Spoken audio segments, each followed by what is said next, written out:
Hey, hi, and hello, everyone. Welcome to another edition of the Talent Table, where today we are talking about unlocking what today's executives need from HR. So before we jump in with introductions and our topic, I want to do a couple of housekeeping things. So if you look towards the bottom of your screen, you'll see some widgets that you can use during the event. There's further related reading in the resources section. Say that 5 times fast. And you can ask us questions in the Q&A. So if we can't get to your question during the webinar, we may answer it after the session ends in a follow-up message, or maybe we'll turn it into a blog post. And last of all, you can register for next month's Talent Table, where we'll be talking about the results of Eightfold's annual AI and HR survey. And I've seen some of the results, and it's fascinating. So on to our amazing speakers that we have joining us today. What I'm going to do is ask each of them to introduce themselves before we kick off the topic. And I've added a little bit of a fun question. You know, I like to throw in a little zinger each month here. So the question for our panelists today, for our guests, is on a coach or an economy flight, less than 4 hours, so a commuter flight, do you recline your airplane seat? It's a polarizing question, so we may not get to the rest of the topic depending on how this goes. So I'm going to go ahead and start with you, Chris. Will you introduce yourself and give us your answer, and then we'll move on over to Bill. Sure, no, good to see you. Chris Norbury, I'm Chief Executive of E.ON's business in the UK. E.ON is a large international energy company with a large European energy company. The business in the UK serves 1 in 5 homes and businesses in the UK. We're also a major investor in UK energy infrastructure. And as to your question, you've certainly hit upon something that is a particular bugbear of mine. Despite being 6'2", somebody who takes lots of short-haul flights, absolutely not. It's a matter of deeply held principle. Yeah, I'll leave it there. So you're protecting the people behind you? Yeah, absolutely. I think it's there's a limited amount of space, and we should be respectful of one another's space. And a short haul flight is it's no problem.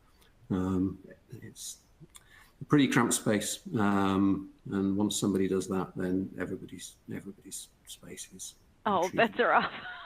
No, you could actually survive. I'm trying to not betray my ire and anger that I have when somebody in front of me does it. Well, that's probably because they're like literally underneath your chin, right? They're like in your space. Okay. Bill, let's flip it on over to you and see how you answer our question of the day. Yeah, so thanks for having me. Bill Pelster, I'm the co-founder with Josh Burson on the Josh Burson Company. We do research and analytics work in the HR space, trying to figure out what's happening with people and the people component of business strategy. And before that, I came out of 20 plus years of professional consulting, primarily with Deloitte. I was the chief learning officer and then also the CHRO of some internal tours, and wrapped up my time at Deloitte as an elected member of the board. And as far as flying, I've got almost 7 million air miles. Those are actual miles; those are not the bonus miles to give you, but actually like sitting in. You haven't paid for any of those outside of your around ticket. The world, and Chris, I 100% agree with you. It's like there's a lot of things that you're entitled, you could actually do, but in a polite society, we just choose not to do them. And when somebody decides to recline, I feel like it's tearing at the fabric of society, and I just want to like pop it on the back.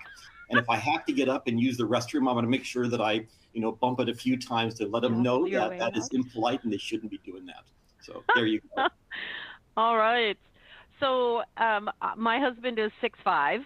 I'm 5'5" on a good day if I stand up straight. So for me, I hadn't really had a point of view before I got married. But as a 6'5", married to someone who's 6'5", him just fitting into the seat is a challenge, right? And so we've gotten into the habit of figuring out how to upgrade our exit row. But if the seat comes back, it literally gets stuck on his knees. Like the seat can't come back because it hits him. So my point of view is the same. No, even though it doesn't bother me as much.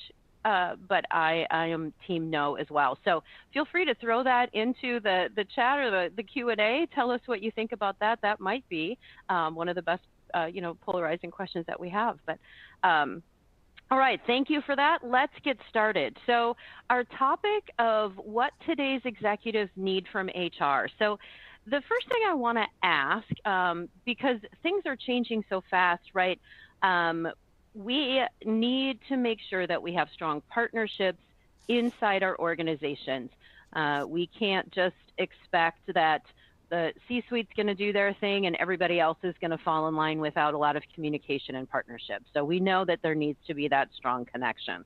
So what I'd love to hear from both of you first is, what are the top 3 things the C-suite is going to expect from HR in the next 3 to 5 years?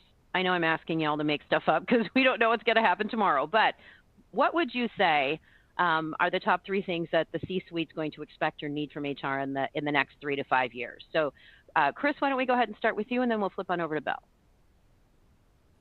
Yeah, no, sure, thank you. Well, look, I don't have a crystal ball. The one thing I know is that what I think we will need in 5 years' time will not be what we actually need in 5 years' time. The world's changing at enormous pace. But nonetheless, I think there are some things that remain constant, and one is that certainly for us, the business that we're in is a intrinsically human enterprise.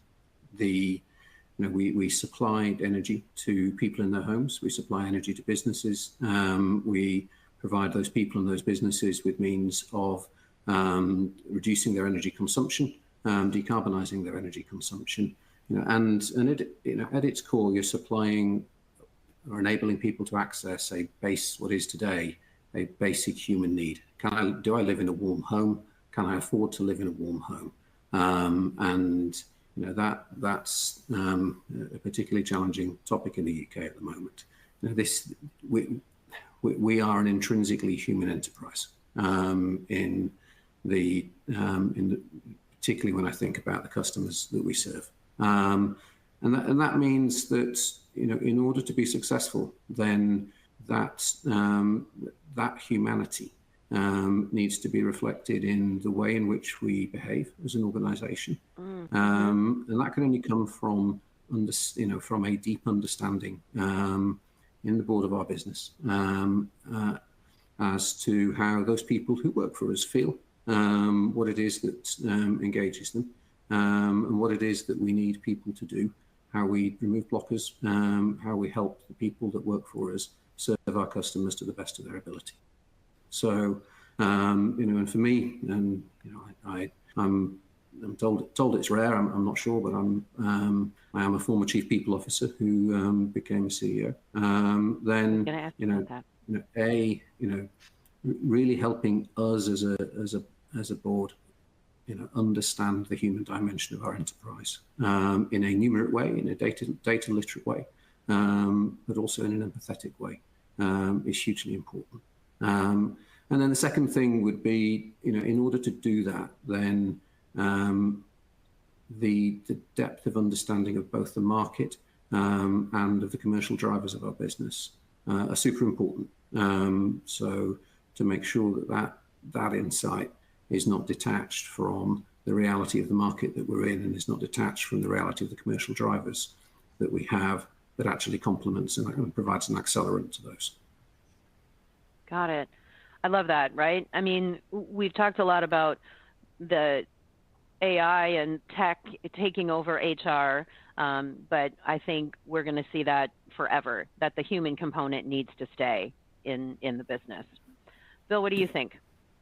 Yeah, no, I mean, it's a great question. And, we kind of have the luxury on the Burson side of, we do our own organic research on these topics, and we study everybody else's research, and we try to triangulate what's going on here. And Chris, I think your initial comment is so prophetic, right? What we think we're going to need in 5 years is actually probably not going to be what we actually needed, but we don't know what that is.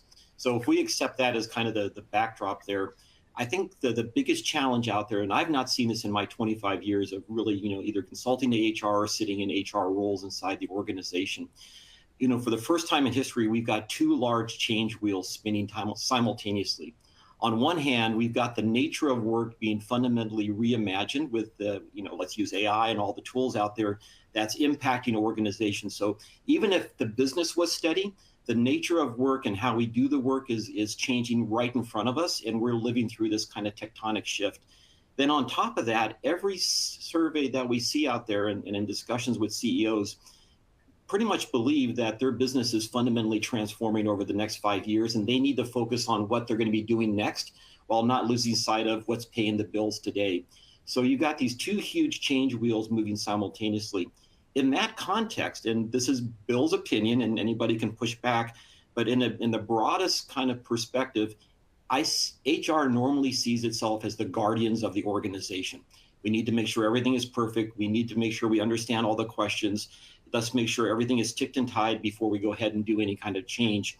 And in a world where there's ambiguity and in a world where there is rapid change, yes, it's important to be a guardian, but also a little bit more of a pioneering spirit in how do we reimagine what could be the future? How do we actually be an enabler to the business as opposed to kind of a drag chute to the business? You know, let the business kind of reinvent because they're closest to the customers. And then HR has got to deal with a little bit more ambiguity and a little bit more risk. And when people push back on me and say, well, listen, you know, we can't do that because we're expected to be near perfect, I would just always remind everybody what happened the first couple of weeks of COVID. We transformed so rapidly when HR was given permission not to be 100% perfect and you could be like 5% imperfect. We moved so fast as organizations. It was amazing to see the amount of transformation. So we can do that. But I think, you know, it's the executive team allowing HR to be a little less than perfect and HR embracing a little bit more ambiguity and being more pioneers and guardians of the organization as we try to transform, because the market's going to demand it. I love that idea of going from the guardians to the drivers. How does that change? And that expectation is more on agility than it is on perfection. None of us are perfect, right? So it is maybe a little bit unrealistic to expect that everything that comes out of that team, that organization, to be perfect as well. So grace and agility sound like the two things that maybe we need to move forward overall. I like that.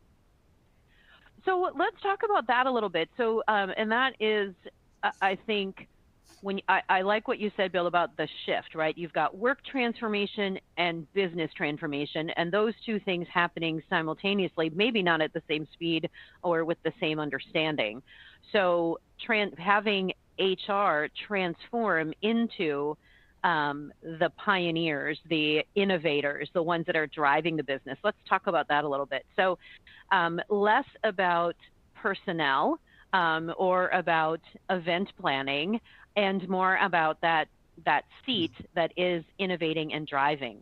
Talk to me about what that looks like now, Chris, in your organization, and what you expect that to look like as we go forward. Yeah, I mean, if I step back a little bit, then there's a confession, which is I find the conversation. I mean, I've got a long career in HR behind me, and I sometimes find the conversation about the role of HR and the seat at the table as something of an idiosyncrasy. I don't see my CFO colleagues spending too much time agonizing about what their role is within an organization to the same extent, and whether they have a seat at the table. And in my experience, there's a lot of fantastic people work in HR functions, talent functions, people functions, who, through the breadth of visibility that they have of the business and the intelligence and capability that they bring, bring a perspective on the organization, bring a perspective on what the future of the organization may be, what the future of the market may be, that very few other people can do. If I've got a chief operating officer or chief commercial officer who's responsible for a segment of the business, they have a narrow, deep slice. They don't have the breadth necessarily. And so certainly what I'm looking for is that that HR, for want of a better word, brings that breadth, that commerciality to bear to challenge us about where it is that we're headed, to challenge us about do we fully understand the context of the world around us and what that means for the market that we're in, and do we fully understand the rate of change that's going on and how we need to change in order to be successful in that future, and that's a conversation that somebody in an HR and a talent role is uniquely placed. There's all the other stuff that comes with it in terms of what talent do we need, what skills do we need, how's the world of technology changing. There's lots of people who will propagate that discussion and propagate that challenge and cause us to think about that. But that breadth that somebody in those roles has, that perspective that they bring, and the challenge they can therefore bring about future can be different. Okay. So, and Bill, I'd love to have you weigh in on this as well. I'll just throw this out there. So, Bill, I'll let you chat first, and then I'll throw out my thought. Yeah, so we wrote a paper last year called the Post-Industrial, and we tried to put in context the role of the HR leader and the people organization and the way business should be thinking about people. And our hypothesis was very simple. And we studied this for almost 3, probably 4 years, trying to figure out what was going on here. And what we said is, there's a shift that is going on in the marketplace between the industrial model that we grew up on, and we all understand, and we all went to business school, and we've lived it for so very long. And we've shifted into this post-industrial world where, it's about, access to talent. It's about technology disrupting the way we do things at a very quick pace, on and on and on. And one of the key hypotheses that we put forward was that in a post-industrial world, the barrier to growth for organizations is really access to the right talent in a way that we've never seen it before. If you go back to the industrial world, there were more people than jobs. And you had the Jack Welch model of fire the bottom 10% and just go get new widgets that were people and drop them into the organization and just keep doing that, every single year. And in a post-industrial world, there are actually more jobs available than people to fill the jobs. And that goes back to what we were talking about earlier, that work is being reinvented with technology, and we just have to think about it differently. In that world where there are more jobs or work available than skilled people to do the jobs, that means the HR organization has a strategic role at the table. They are in that seat to advise the business of, where do you get the talent? You're not going to find that perfect unicorn anymore when, by the way, we're inventing new jobs at a rate that we've never invented them before. So you can't just put out a help wanted ad for a carbon capture specialist, to go do something in the energy industry, because there's not a lot of them out there. And so you have to think about, how HR has got to think differently. And the playbook that we used for so long in that industrial world doesn't quite work the same in the post-industrial. And so, Chris, I think to your point, HR actually has the knowledge and brilliance. They have the seat at the table, and I don't like that whole seat at the table. If you add value, you will always have a seat at the table, right? And this is the moment for HR to really shine, because the business needs this reinvention of talent, whether it's upskilling of your existing talent into new roles, reskilling people into completely different jobs that they've never done before. But guess what? They're really qualified to do that. But we own the reskilling, retaining people in a way that we've never retained them before, and reorganizing the way we do work so we can do it with the right amount of people with the skills and the work that needs to get done. This is all HR stuff. And we just need to own it, embrace it, and sit with the business and challenge them and help them rethink the way to approach these problems. So I am more enthusiastic about the role of HR adding critical business value than I have been in the 25 to 30 years of my life working in this space. Oh, I love that. And that, I'm glad I had you speak first before my thought, because you answered some of what my question was, and also then sparked that next level of the question is, and this is no dig on the folks that we have in HR right now, right? I've spent my career prior to coming to Eightfold in TA and HR, but as we move into that post-industrial age, do we have the right people in HR, and do we invest enough in our folks in HR, right? When we look at some of the research that's come out we invest a lot in other parts of the business, and HR sometimes doesn't tend to get those dollars or that attention. Do we need to upskill and reskill, as you said a little bit, Bill?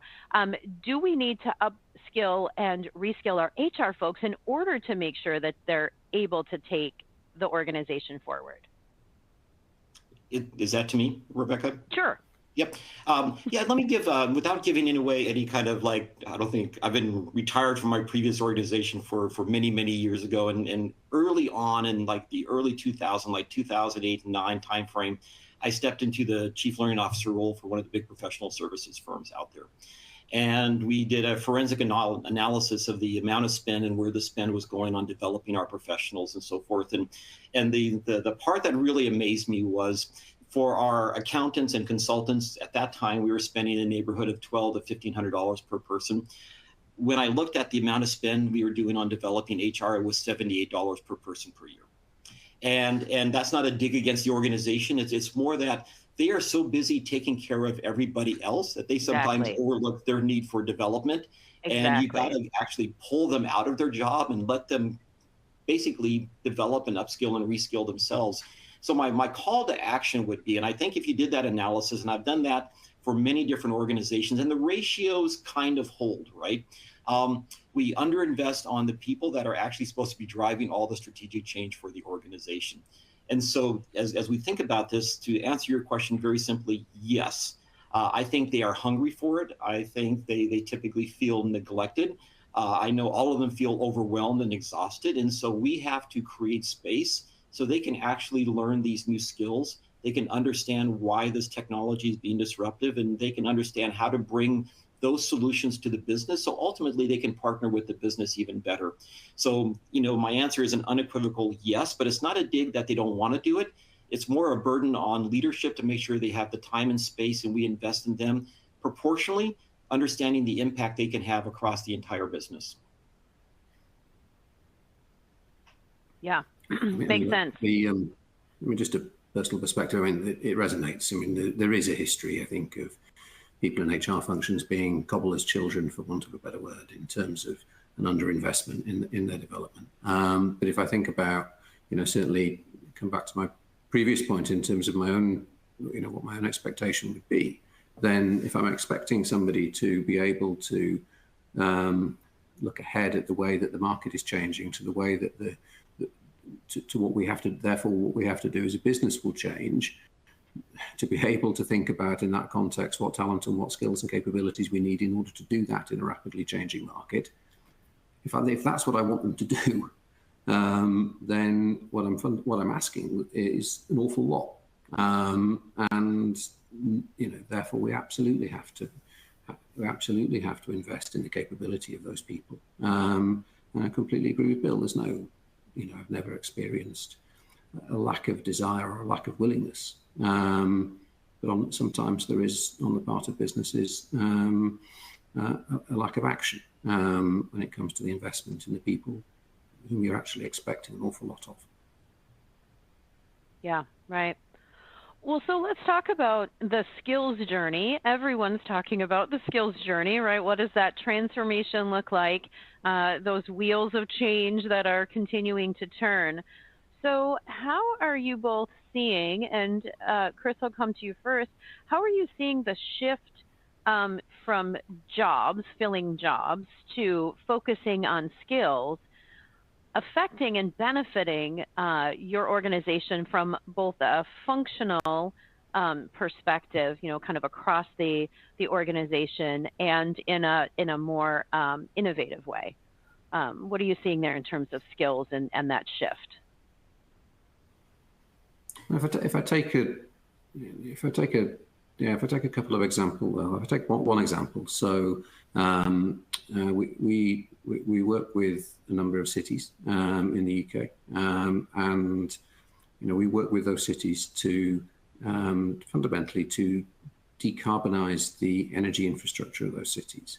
But those cities don't want us to do that for the purposes of decarbonisation. They see the investment in energy infrastructure as a means to regenerate that city. And they see the investment in the energy transition as a means to regenerate their city and to create social value.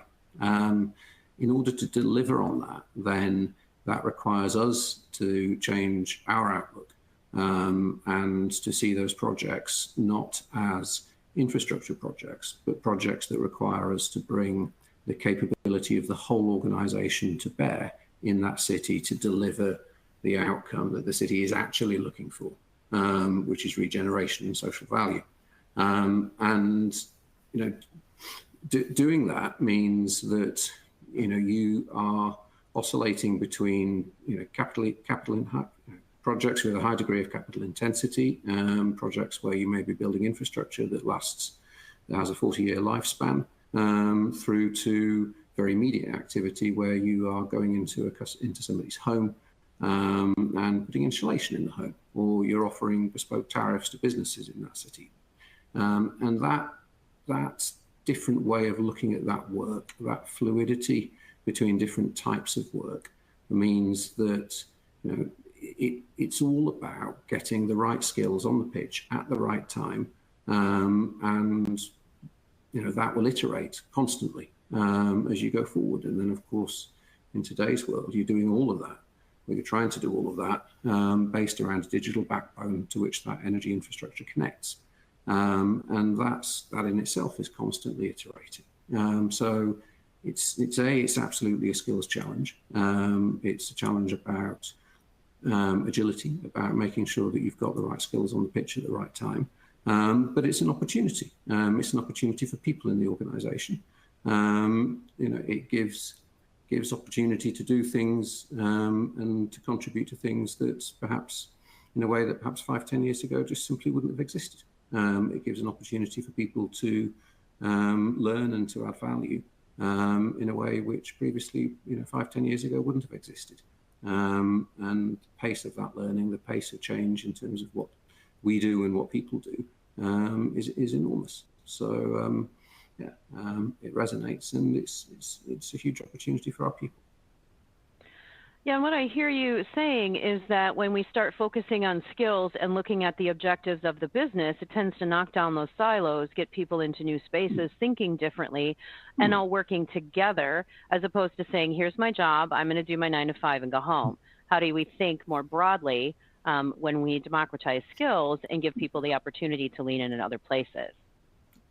Yeah, and look, we would previously have looked at that and said, well, that bit of work's infrastructure, that bit of work's in the B2B segment, that bit of work's in the B2C segment. So people who do that job there, and you can't see it like that, because that's not what the customer, in that case, the city, is expecting. And that's not you'll never deliver the outcome like that. We have to, we can't have, that they're not interested in the internal boundaries of our organization and the internal boundaries of roles. They're interested in the outcome, and that's what we promised them commercially. Exactly. And some of that outcome has a societal purpose. So there's emotion attached to it as well as commercials attached to it. And absolutely, it's all about, have we got the right skills at the right time to do that work, and are people constantly learning? Because in 2 or 3 years' time, the skills we need will be fundamental. Not 2 or 3 years' time, in 6-12 months' time, the skills that we need will be different. Correct. Bill, I'm guessing you've got a thought or two on this. Yeah, really just building on what Chris said there, and maybe if you allow me maybe 2 minutes, I'm going to take a little bit of a step back, because this is a conversation I have with so many HR orgs around the world, right? And so if I take a little bit of a step back into like the idea of a job, and the idea of a job in the industrial world was around organizations were trying to scale. They needed uniformity. They needed a way to actually manage 100,000, 200, 300,000, 50,000 people, whatever the number was. And the entire organization was built around the concept of a job. And in a post-industrial world, if you accept what I've been saying earlier, right, where there are more jobs available than people that do the jobs, and the speed of change is happening so much quicker and in a radical way compared to the industrial world, the idea of a job, it doesn't go away, but it's actually very limiting on the capabilities that the organization actually has on its people balance sheet. So the organization has actually many more skills and capabilities But if you're just looking at it from a job perspective, you're actually leaving 2/3 of probably the capabilities of a human being off to the side, right? And so it was about probably 4 or 5 years ago that all this conversation around skills started popping up. And everybody was like, skills, skills, skills, skills, skills, skills, skills. And I remember Josh and I were like, we took a step back. It's like, well, skills has always been out there. Why is this so important? And as we dug deeper and deeper, and it led to the publication of that post-industrial paper, which, by the way, you can go out and download. You can get from Eightfold. You can get it from us. It's available publicly for free. And what we found was when you look at a person from a skills perspective, it actually opens the aperture so much wider around what that person can actually bring to the table and what they're capable of doing. And I'll give like just 3 numbers. And we did this in conjunction with Eightfold Research, our research team in Eightfold. We looked at hundreds of thousands of resumes that have been uploaded into the system. And when you look at it from a jobs perspective, it's fairly limiting. When you put the job kind of off to the side, you don't get rid of it, but put it off to the side. 3 numbers popped up that I have told over and over again, and I'll share it with your audience. And it's 5, 12, and 15, right? And for every 5 skills that the person has on their resume, or you believe you know about that person in your ERP system because they held these jobs, they went to this course, whatever, right? There's actually another 12 skills that can be inferred about what that person could actually do because they had a life probably before they joined your organization. They have done other things, and believe it or not, they do things outside of your organization, right? And so when you look at them, Bill is more complex than the job he's in today, right? And so for every 5 skills that you believe you know about that human being, there's actually another 12 that may be available. So you just more than doubled and tripled, the number of skills. And here's the interesting one in a world of extreme change that we're living in. There are adjacent skills, and that's where the number 15. So for every 5 skills that you think you know, there's 12 more that can be inferred. And by the way, there's another 15 that are adjacent, right? And in a world where we're creating new jobs like we've never done before, and they don't quite exist, being able to infer that, Bill, I know you're an accountant today, but you might actually be a good match as a cybersecurity professional. Not a perfect match, but maybe an 85% match, right? One industry is kind of stable and maybe shrinking. Another one has explosive growth. Let's have a conversation around my options, and does Bill want to go in a new direction? That's, to me, the importance of skills. And Chris, it looks like you're going to weigh in there. No, I mean, just if I may, because it's just a super important conversation, and sometimes, sometimes, and I'm guilty of it. Sometimes we think of it we still think of this in a structural way, but the pace of change is so dramatic, and the skills that are required in somebody's role, change so rapidly that. It's sometimes not possible to think of it in a structural way. Or sometimes you have to try and put structure to something that's moving. You have to put a frame around something that's moving really rapidly. So if I take our contact center in our B2C business, if I go back, customer contact center in our B2C business, if I go back 6 years ago, we were chasing a wage arbitrage around the world, offshoring work to more and more exotic locations. Today, we've onshored the vast majority of that work, and the nature of the roles has changed fundamentally. So rather than those being, effectively cogs in a batch process where people would hand off one type of, one section of a process to somebody else, our energy specialists serve customers end to end. And the pace at which we're deploying machine learning, AI, is so rapid. And the pace at which the world of the energy consumer is changing is so rapid that we're deploying AI tools every week almost. That the nature of customer demand is shifting.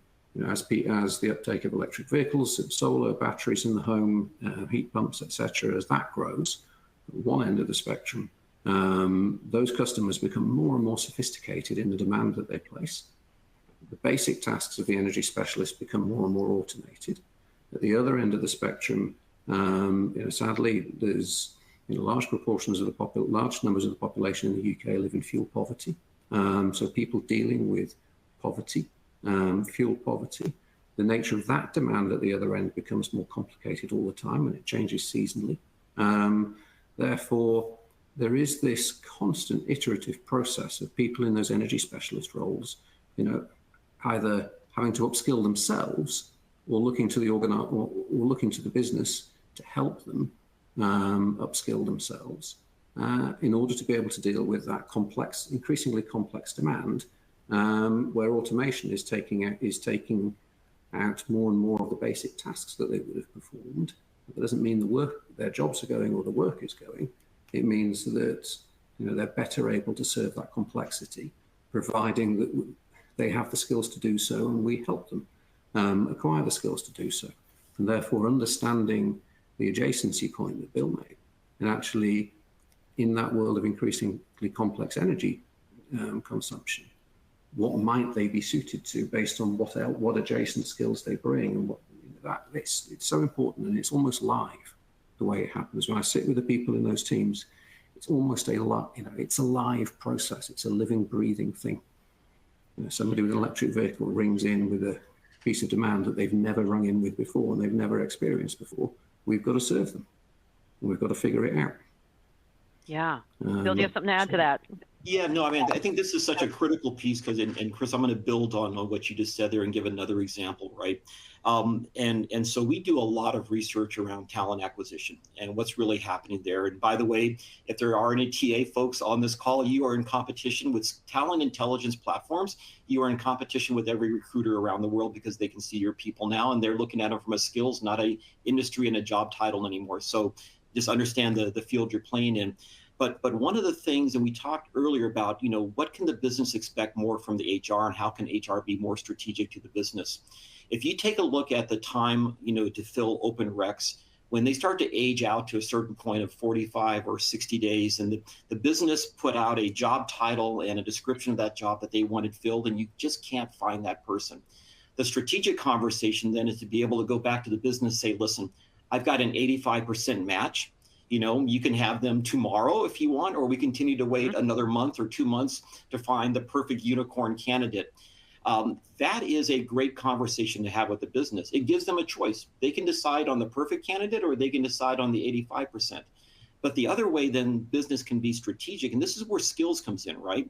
Is if they're an 85% match, then that requires another part of the HR organization, learning and development, talent development, to step up and help close that gap in a very quick way, right? So it's not just the business has an open need, HR presenting choices to the business, and then to your point, Chris, the internal structures of HR should be invisible to the business. It's like, you have a spot, you have work that needs to get done. How do we help you get that filled in the shortest amount of time possible? Skills provides another language and a way to look at people differently than just job title and industry alone. Yeah, and Bill, I think all that is right. I think from my recovering TA practitioner hat, I think that conversation about 85% to 100% needs to happen right away. Not even when the rec has been open 45 to 60 days and you can't find that perfect person. I always told my teams, if you're looking for somebody who's 100% of what that hiring manager is looking for, you basically hired a consultant, right? They're going to come in, they're going to do the work, and they're going to leave. You have to hire somebody. That was always the way that I looked at business. You have to hire somebody at that 75 to 85% of what they're looking for, because there has to be a reason for them to come and join, to learn something new, to drive something new. And the hiring manager, in my perspective, should always be looking for, what does that diversity look like? What kind of things do I not know about that somebody might have in their background that could make me better? Adding that diversity and that creativity. So I think that conversation happens right away. It's going to take you, right, doing that planning. It's going to take me approximately 180 to 200 days to find you the perfect person who may or may not stay long term. But if we find somebody who has most of what you need, and then engaging the business, engaging the hiring manager, engaging L&D or whoever else could upskill and train, that gives engagement, that drives that connection, and that is based on skills, right? If you can think about the agility that they have and the ability to contribute to the organization, pouring into them and allowing them to pour into the organization, that's the win-win. So the other thing that you said, Chris, which I thought was great, is that idea of that organic growth almost. Somebody in their role isn't waiting for someone to say from a different team, hey, you should take this course, or maybe you should think about that.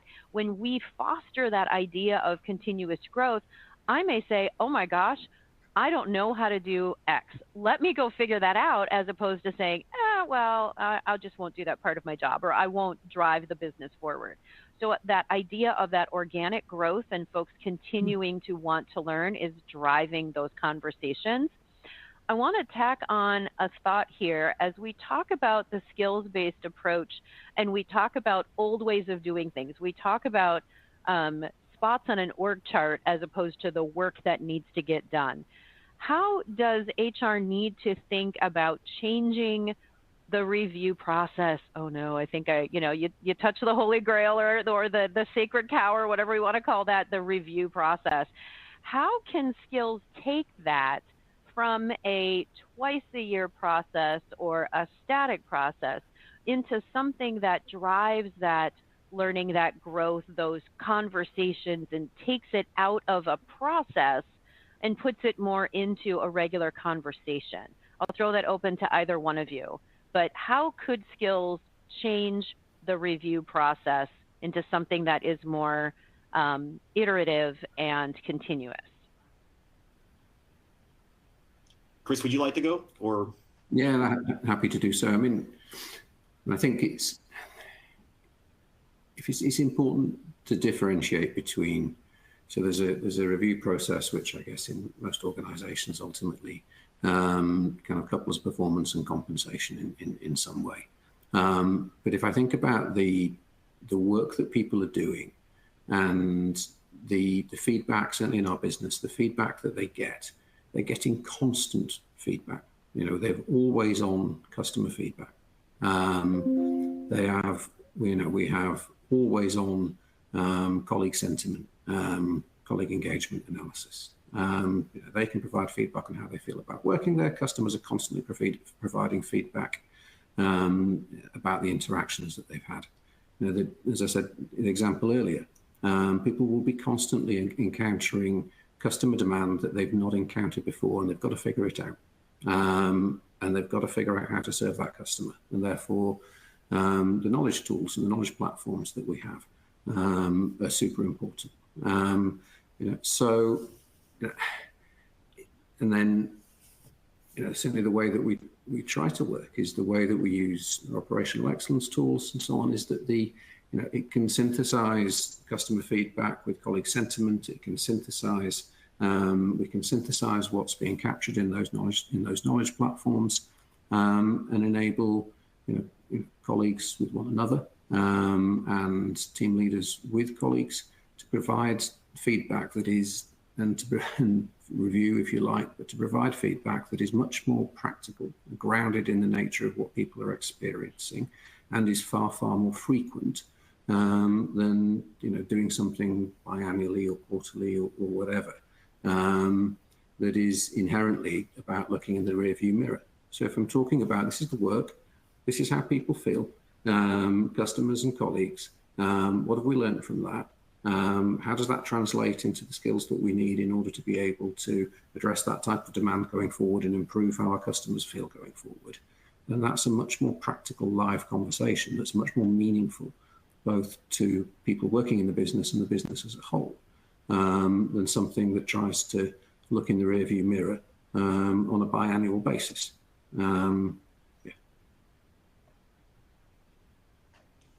Yeah, and Chris, I would 100% agree. And Rebecca, we could have a whole nother 1 hour webinar on the archaic nature of performance management and an artifact of the industrial world, and doesn't really apply in the same way. And it's a proxy for many other things, but typically not people development. Even though we try to put the veneer of people development on it, it's really not the purpose that most companies are using it for today. So let's save that for another webinar, and we can have a good, healthy debate on that. Noted. The important thing, though, and again, and Chris has talked about it, and we've talked about it jointly, if you agree that they're in this post-industrial world, what then is the role of management in helping to constantly develop and evolve the skills of their organization? This is not a static process. This is a very dynamic, it's ongoing.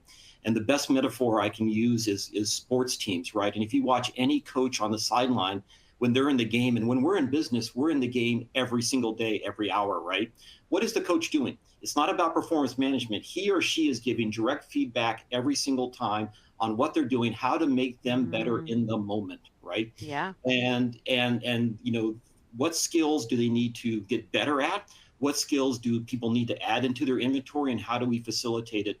By the way, that's asking a lot of our managers. And every time we do analysis on the managerial roles, most managers feel ill-equipped to do that on a daily basis. They're really good at managing the work and the metrics, but the consistent development of people is something that they struggle with. Some get it incredibly well.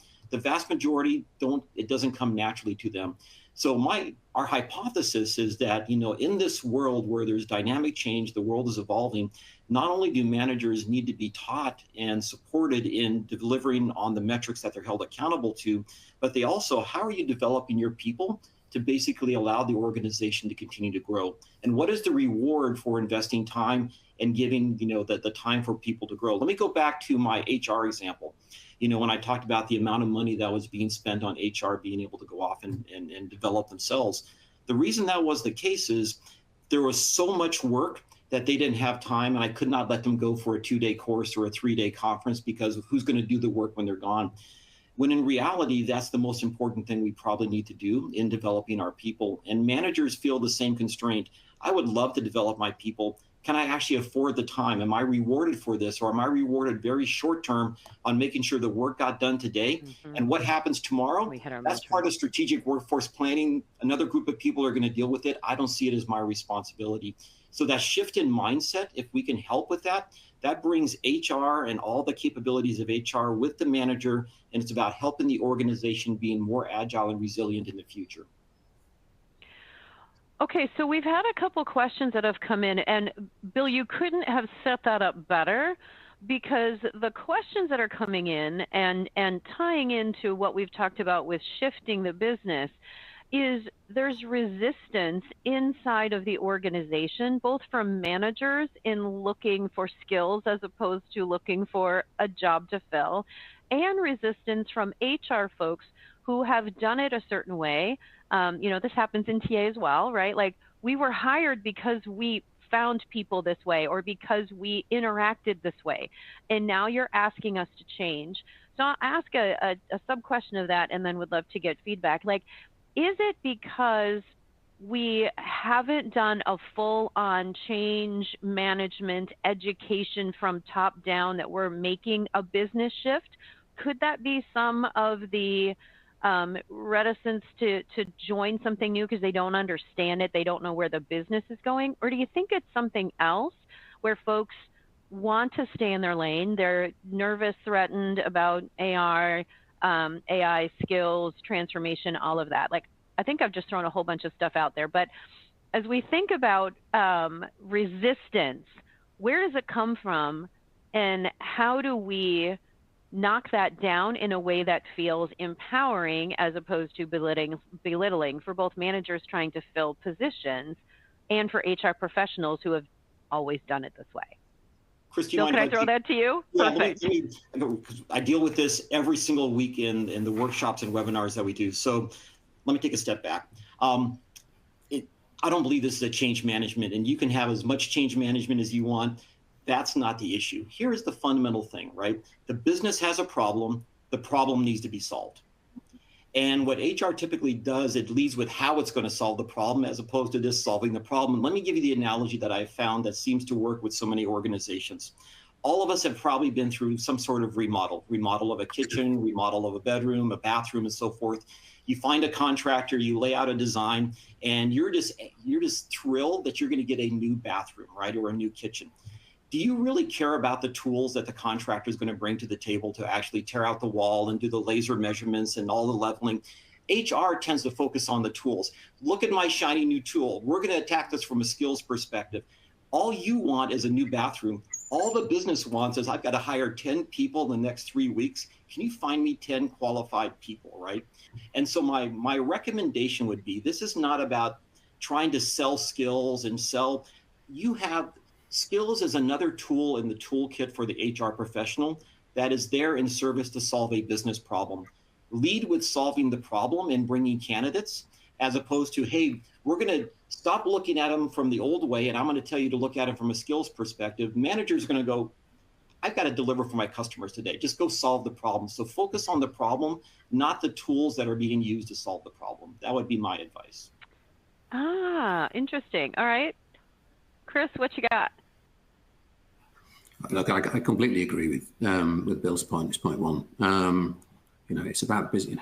Fundamentally, we are all here to deliver an outcome for the business, and it's deliver the outcome. If people are really interested in the fact that that outcome was delivered in a better way, it was delivered more quickly, it was more effective, then sure, share it. But fundamentally, it's about about trying to deliver that outcome.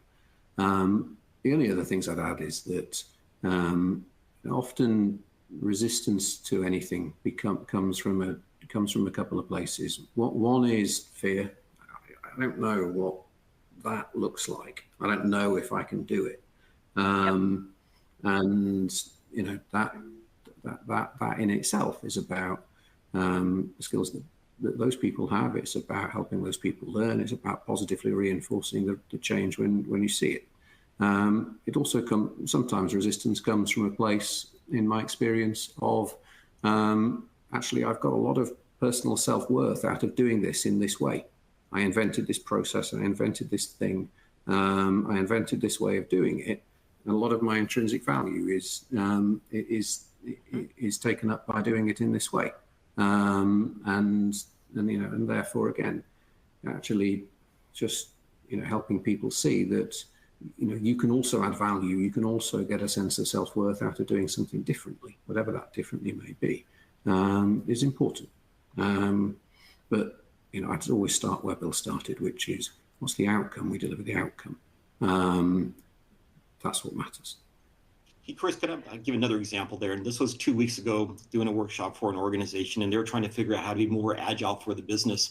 And the concept of onboarding came up. So TA has done this wonderful job. They finally found the right people, right? But they have always onboarded just twice a month. And it's great that you found the right person. It's great that the business has been waiting 2 months to get this work done. You now have to fit into my HR process. We only onboard because that's what we created. And it happens twice a month because we have to line all these people up. The business is moving so fast, they need to think maybe continuous onboarding, maybe what's critical, but you're not meeting the need of the business, which is I need a person today. Now I'm going to fit them into a traditional HR process. So Chris, to your point, you can reinvent and reimagine what those solutions are, but it's about solving the problem for the business. Yeah, that's great. That's great. And I think it's going to take some time for folks to shift out of this is the way we've done it. This is my baby, right? This is the process I've created, or I feel like the reason I was hired because I did it this way. It's going to take some time to shift, but I think as we continue to tie the expectations to business outcomes as opposed to individual metrics inside the department, what is that driving for the business? I think that's where that shift changes to I'm going to check my job description and see if it's on there, as opposed to what's going to be the right thing for the business and how am I growing myself as well as benefiting the business.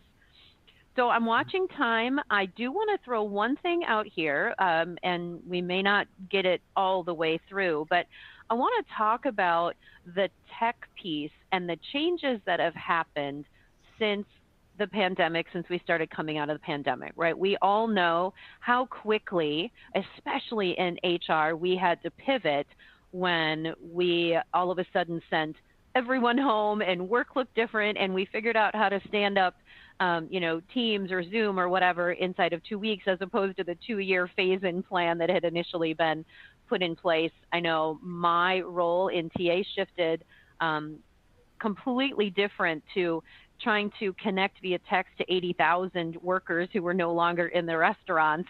And a lot of them saying, what? This company doesn't text? I'm like, we do now. So the shift that happened so quickly, and where we are now from where we were when COVID started, we saw a lot of tech come out. We've got a lot of tools, options, things that are hitting the business. So I'd love to get your perspective before we wrap up with our final question on, is there too much tech hitting HR, hitting the business right now? Are people feeling overwhelmed? Are we trying to shift too quickly with everything that's happened in the last couple of years? Chris, what are your thoughts on that? No. Okay. I mean, no, and briefly, why do I say that? There's not too much tech, but I mean, look, somebody once gave me the advice that said, you don't have to be a digital technologist, but if you don't understand what the tech is capable of doing, then you won't know whether or not that tech is capable of solving the problem that you're trying to solve, or whether that's the right tech for the business problem that you're trying to solve. So I think perhaps sometimes it comes from, I think people in all roles across the business, including HR, some understanding of actually what is the tech landscape, what is the tech capable of doing, where is it moving, and critically, can it solve, and is it the right tech to solve, and how does it help me solve the business problem that I'm trying to solve? And I think if you can think in that way, then it probably feels like a little bit less chaotic a landscape.